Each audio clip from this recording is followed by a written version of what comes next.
Assalamualaikum warahmatullahi wabarakatuh. Hamdan wa syukranillah mabadah, sahabat AR News dan sahabat PWI Perjuangan Wali Songo khususnya Tulungagung dan umumnya Indonesia. Semoga sehat selalu ya dan dilancarkan dalam segala urusan kebaikan kita, dan saya selalu mengingatkan kepada panjenengan semuanya untuk tak henti-hentinya, tak bosan-bosannya tetap istiqomah dalam perjuangan kita meluruskan segala bentuk pembekoan sejarah yang ada di negeri ini demi masa depan anak cucu kita.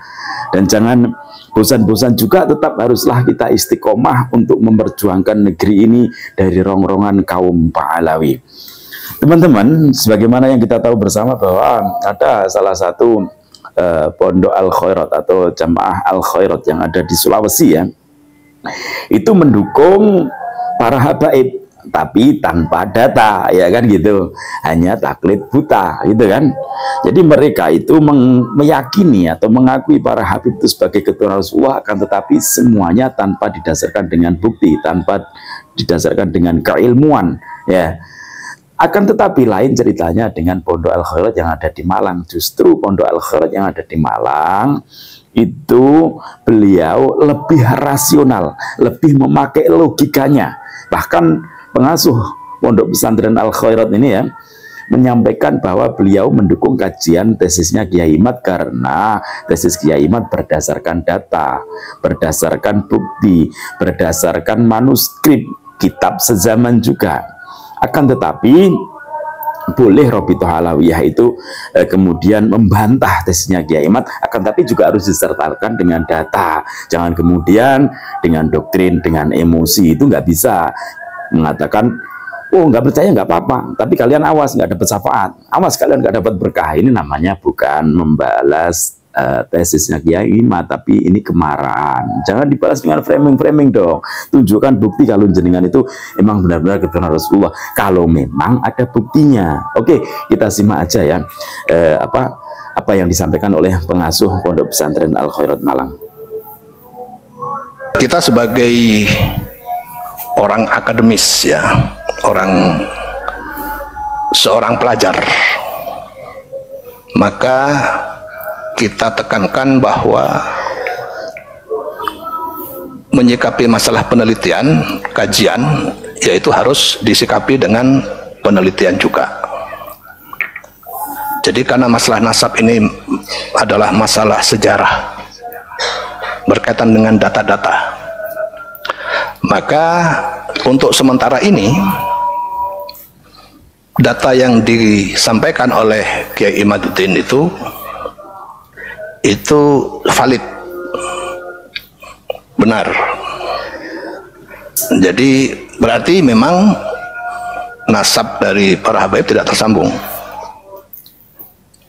walaupun ada pendapat dari Syekh Ali Jum'ah, Syekh Mahdi Rojai yang mengatakan sambung, tapi beliau tidak mendukung dengan data.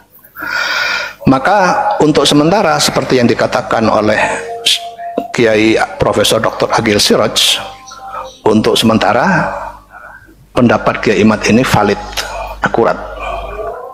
Nah, apa yang kita tunggu ini, tapi belum, tidak otomatis kemudian nasabnya Habib terputus, enggak. Pendapat kajian Kiai Imad ini valid dan akurat sementara ini sampai ada pendapat yang menyatakan sebaliknya. Nah, itu ya. Pendapat yang menyatakan sebaliknya ini baik yang datang dari mungkin kalangan habaib, Robitoh Alawiyah, ataupun dari siapapun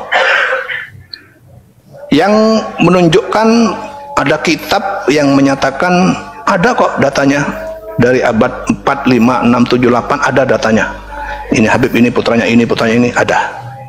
Kalau memang ada dan valid, maka berarti pendapat yang kedua ini itu yang benar. Tapi untuk sementara ini pendapat dari Kiai Imaduddin itu yang benar, yang valid. Tapi ini belum final, ini kan masih mungkin kelompok Rabitoh Alawiyah. Tahu Rabitoh Alawiyah? Rabitoh Alawiyah itu ormas yang membawai para habaib. Ini mungkin kan sedang mencari. Lah nyarinya itu harus manuskrip, harus berbentuk kitab atau manuskrip yang sezaman. Satu, dalam menyikapi kajian nasab ini, Pondok Pesantren Al Khairat bersikap secara ilmiah. Apa artinya ilmiah itu? Yaitu pendapatnya mendukung orang yang berpendapat memakai data. Data itu berarti kitab. Yang kedua, bahwa hasil penelitian dari Kiai Imad yang menyatakan bahwa tidak ada bukti buku sejaman yang menyatakan Habib itu bernasab kepada Rasulullah dari abad 4, 5, 6, 7, 8, itu memang bukti tidak ada. Memang buktinya tidak ada. Saya sudah teliti kitab-kitabnya itu, memang tidak ada. Jadi berarti pendapat Kiai Imad itu benar. Cuma ini bukan berarti final. Kita masih menunggu jawaban dari kalangan habaib yang mengkonter ini. Konternya bukan konter barang siapa yang tidak percaya habaib dapat kualat, bukan itu namanya nggak ilmiah. Nggak ilmiah itu. Pokoknya harus percaya, kalau nggak percaya kualat, nggak dapat syafaat saya, itu namanya nggak ilmiah. Yang ilmiah itu gimana? Para habaib menyatakan kami sudah menemukan buku-buku yang diminta oleh Kiai Imad, yaitu buku-buku sezaman abad 5, 6, 7, 8. Ini kitabnya. Nah, itu baru ilmiah. Sementara ini masih belum ada.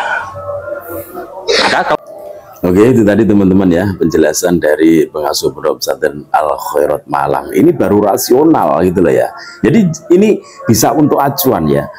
Para pengasuh-pengasuh pondok pesantren ya, jenengan yang masih mencintai Habib secara buta, meyakini Habib secara buta, silahkan jenengan itu mencari manuskrip ya, mendatangkan manuskrip, atau kalau perlu jenengan datang ke Kiai Imad. Kalau nggak pengen ke sana karena gengsi ya jenengan cukup mencari buku-bukunya Kiai Imad, kitab-kitabnya Kiai Imad. Ya, itu bener nggak disertai dengan data apa enggak gitu loh ya. Jadi rasional.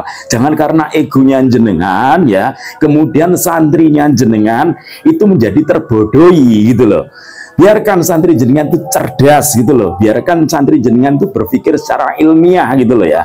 Santri milenial itu harus ilmiah, jangan kemudian berdasarkan doktrin, apalagi cuma disuguhkan dengan karomah lah, kemudian berkah lah, kemudian syafaat lah. Mereka para habib itu adalah orang-orang yang jauh dari kata syafaat, apalagi syafaat. Jangankan syafaat, berkah aja mereka itu jauh dari tingkah laku mereka, perilaku mereka, tutur kata mereka, kemudian sikap dan haliah mereka, semuanya itu jauh daripada kata syafaat, jauh daripada kata berkah. Semoga ini bisa menjadikan acuan buat panjenengan semua untuk mencerdaskan anak didik kita semuanya. Saya rasa itu saja yang dapat saya sampaikan. Semoga bermanfaat. Wallahul muwaffiq ila aqwamit thoriq. Assalamualaikum warahmatullahi wabarakatuh. Salam NKRI.